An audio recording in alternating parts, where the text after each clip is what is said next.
تو حضرت میں چاہوں گا کہ قرآن پاک سے ہمیں جو رہنمائی ملتی ہے تربیت اولاد کے حوالے سے، ایک صحیح ڈائریکشن حضرت لوگوں کو مل جائے، بلکہ والدین کو مل جائے، درست سمت کی طرف ہم ایک گامزن ہو جائیں، چلنا شروع کر دیں، تاکہ ہماری اولاد ہمارے لیے دنیا میں بھی راحت و قرار کا سبب بن جائے حضور، اور آخرت میں بھی ہمارے لیے صدقہ جاریہ اور بخشش کا سامان بن جائے۔ تو قرآن کیا کہتا ہے اولاد کی تربیت کے حوالے سے؟ قرآن پاک کے ان اصول کے متعلق آپ نے سوال کیا ہے جو اولاد کے سلسلے میں ہو۔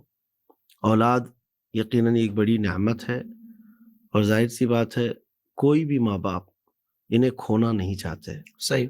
اور جیسے کہ آپ نے سوال میں ایک بہت اچھی چیز کا ذکر کیا ہے، ہر ماں اور ہر باپ یہ چاہتے ہیں کہ اچھی تربیت ہو، لیکن اچھا کیا ہے یہ تو ڈیفائن ہونا چاہیے، واہ واہ، یہ معلوم ہونا چاہیے کہ اچھا ہے کیا۔ ویسے عموماً دیکھا جائے تو لوگوں کے نظر میں ایسا ہے کہ میرا بیٹا ڈاکٹر بن گیا بہت اچھا ہے، کسی کا نظریہ یہ ہے کہ وہ انجینئر بن گیا تو بہت اچھا ہو گیا ہے۔ ہر ایک کے نظریات الگ الگ ہیں، تو اس اعتبار سے وہ اچھے کو الگ الگ اپنے دماغ سے سوچ کر کے چل رہے ہیں، لیکن قرآن کے اعتبار سے اچھا ہے کیا؟ بہت اچھے مصطفیٰ، واہ واہ۔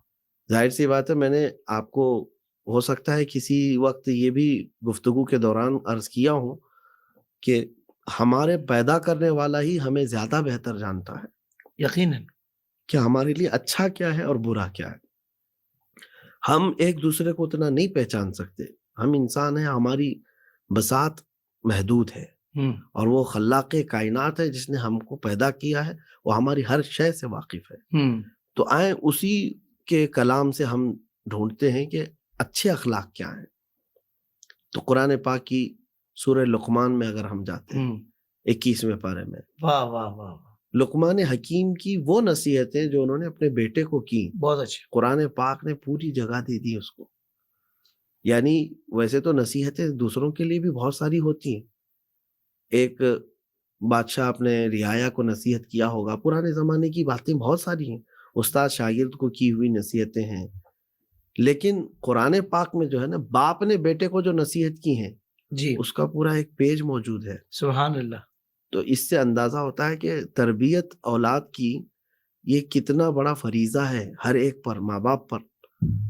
میں سب سے پہلے ان تربیت کے اصولوں پر جانے سے قبل یہ بات ضرور کرنا چاہوں گا کہ ہر ماں اور ہر باپ یہ سمجھ کر کے چلے کہ ہر چیز تمہارے پیسوں سے خریدنے سے نہیں ملتی۔ صحیح۔ آج کا زمانہ اگرچہ بہت جدید سہولیات کے ساتھ ہے، گھر بیٹھے پکا ہوا کھانا تمہارے یہاں آ جاتا ہے، ہر چیز تمہارے دھلے ہوئے کپڑے آ جائیں گے، ساری چیزیں، لیکن ہر چیز کو یہ مت سمجھ لو کہ خرید کر کے لیا جا سکے گا۔ تو ان خرید کر کے لیے جانے کی یہ بری عادت نے تمہیں یہاں تک لایا کہ سوچا کہ اولاد کو بھی کسی کی جھولی ڈال کر کے اخلاق میں لے آ جاؤں گا۔ یہ نہیں ہو سکتا، یہ نہیں ہو سکتا، یہ نہیں ہو سکتا۔ کہ عموماً یہی دیکھا جا رہا ہے نا، 2 سال کے بچے کو لوگوں نے کہاں کہاں ڈال کے رکھا ہے، بیبی سیٹنگ، نرسری، فلاں فلاں، یہ جو چیزیں ہیں جی جی جی، یہ اسی لیے ہے کہ ماں باپ یہ چاہتے ہیں کہ میں خرید لوں اخلاق۔ پیسے خرچہ اتنے کرتے لاکھوں کے اپنے بچوں کے لیے، تو یہ ساری چیزیں خرید کر کے ہر چیز نہیں آئیں گی۔ ماں باپ کی ہر ادا بچے میں آٹومیٹک منتقل ہوتی ہے، یہاں تو تمہیں پیسے کی بھی ضرورت نہیں ہے، کیا بات ہے مصطفیٰ، یہاں تو تمہیں خرچے کی بھی ضرورت نہیں۔ تو پہلے سب سے پہلی چیز یہ سمجھ کر کے چلے ہر ماں اور باپ کہ میرا یہ سب سے بڑا فریضہ ہے کہ میں اولاد کو ایسے چھوڑ کر کے جاؤں کہ کل کو اس پر کوئی انگلی اٹھا کر اس کے ماں باپ کو تانا نہ دے۔ بالکل صحیح۔ اور حدیث پاک میں حضور صلی اللہ علیہ وسلم نے فرمایا باپ کی طرف سے اپنی اولاد کو دیا ہوا سب سے بڑا تحفہ حسن اخلاق ہے۔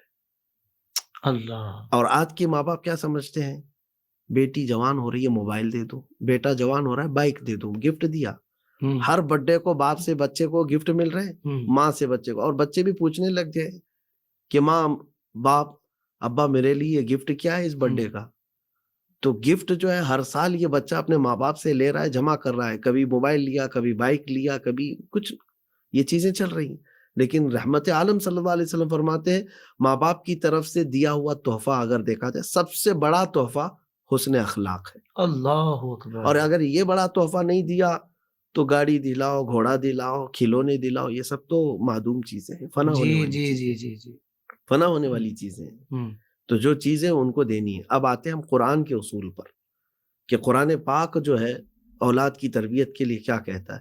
وَإِذْ قَالَ لُقْمَانُ لِابْنِهِ وَهُوَ يَعِظُهُ یا بنی لا تشرک باللہ ان الشرک لظلم عظیم. سب سے پہلی چیز یہ یاد کرو، اللہ تعالیٰ فرما رہا ہے یاد کرو جب لقمان نے اپنے بیٹے کو نصیحت کرتے ہوئے یہ کہا اے بیٹے اللہ کے ساتھ کسی کو شریک نہیں ٹھہرانا، بے شک شرک سب سے بڑا ظلم ہے.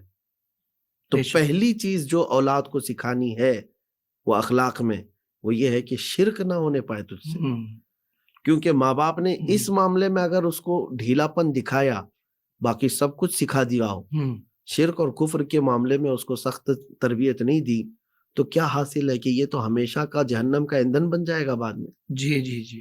تو کیا کوئی ماں اور کوئی باپ یہ پسند کرتے ہیں کہ اس کے بیٹے کے انگلی کو بھی آگ لگے؟ بالکل نہیں. دنیا میں جب یہ نہیں پسند کرتے تو جہنم کا ایندھن بننے کو کیسے پسند کریں گے؟ تو سب سے پہلے اپنے بچوں کو آگ سے جہنم سے بچانے کی کوشش کرو. بہت خوب مفتی صاحب، یہ سب سے پہلی چیز ہے. سب سے اچھی آپ نے پوچھا نا کہ سب سے اچھے اخلاق کیا ہیں جو بچوں کو دیے جائے. اب دوسرے نمبر پر آیت ہے، لقمان حکیم نے اپنے بیٹے کو نصیحت کی یا بنی اقیم الصلاۃ، اے میرے بیٹے نماز پڑھا کر. سبحان اللہ. نماز کا حکم جو ہے ہر ماں باپ اپنے بچوں کو دے. وَأْمُرْ بِالْمَعْرُوفِ وَانْهَ عَنِ الْمُنْكَرِ وَاصْبِرْ عَلَى مَا أَصَابَكَ. یہ لقمان حکیم نے بیٹے کو کہا اچھی باتوں کا حکم دے، برائیوں سے روک، اور جو مصیبت آئے اس پر صبر کر.